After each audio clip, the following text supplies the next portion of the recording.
Praise the lord. నజరేయుడైన నామంలో మీ అందరికి కూడా ధన్యవాదాలు తెలియపరచుకుంటూ ఉన్నాను. దేవుడిచ్చిన కృపను బట్టి, దేవుడి నడిపింపును బట్టి ఈ రోజున నేను మీ మధ్యలోకి వచ్చి ఉన్నాను. ప్రతిరోజు కూడా దేవుడు ఒక వాక్యాన్ని ఇస్తూ మన జీవితంలో ఉన్న శ్రమలను బట్టి, బాధలను బట్టి, కష్టాలను బట్టి ఎంతగానో ధైర్యపరిచి ముందుకు నడిపిస్తూ ఉన్నాడు. అలాగే ఈ రోజున కూడా దేవుడు ఒక మాట తెలియపరచాలని ఎంతగానో ఆశిస్తూ నన్ను మీ మధ్యలోకి తీసుకొచ్చి ఉన్నాడు. ఈ రోజున దేవుని వాక్యం ఒకసారి మనం చూసినట్లయితే ఇర్మీయా గ్రంథము 29వ అధ్యాయం 11వ వచనం.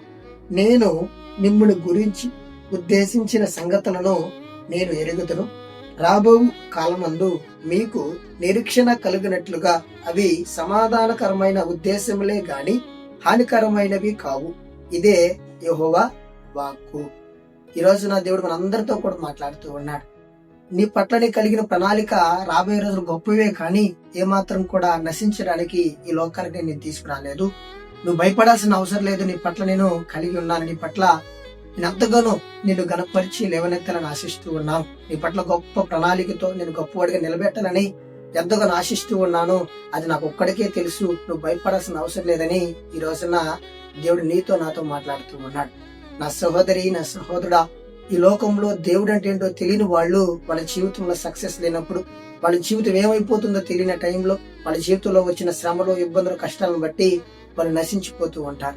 ఈ రోజున దేవుని యందు భయభక్తులు కలిగి, దేవుని యందు విశ్వసించి, దేవుని యందు ఎంతగానో నమ్మకం ఉన్న నీకు నాకు ప్రతి సెకన, ప్రతి నిమిషాన ఆయన కంచె తోడుగా ఉంటుంది. ఆయన మాట్లాడుతూ ఉన్నాడు ఈ రోజున నీతో నాతో. నీ పట్ల ఒక గొప్ప ప్రణాళిక నేను కలిగి ఉన్నాను. నీ పట్ల ఏం ఆశించి ఈ లోకానికి నేను తీసుకొచ్చి ఉన్నానో అది నాకు ఒక్కడికే తెలుసు. అది నీకు నేను తెలియపరచాలని ఎంతగానో ఆశిస్తూ ఉన్నాను. బిడ్డ, నువ్వు నా యందు విశ్వాసంతో కలిగి ఉండు, నా సన్నిధిలో నువ్వు నిలబడి ఉండు. ఈ లోకంలో నేను తప్ప నీకు సహాయకుడు లేడు, నేను తప్ప నీ జీవితాన్ని మార్చేవాడు లేడు, నేను తప్ప ఈ లోకంలో నీ స్థితిని గొప్పగా నిలబెట్టేవాడు లేడు అని ఈ రోజున దేవుడు మనందరితో కూడా మాట్లాడుతూ ఉన్నాడు. నా సహోదరి, నా సహోదరుడా, ఈ లోకంలో మన దగ్గర అన్ని ఉన్నప్పుడు మనల్ని అందరూ గౌరవిస్తూ ఉంటారు. మనం ఎలాంటి పరిస్థితిలో ఉన్నా, ఎలాంటి నీచమైన పరిస్థితిలో ఉన్నా, మన జీవితం మనకి వికృతంగా కనపడుతూ ఉన్నా కూడా మనల్ని ప్రేమించి, మనల్ని గౌరవించి, మన కొరకు తన ప్రాణాన్ని అర్పించిన దేవాది దేవుడు మన కొరకు ఉన్నాడు.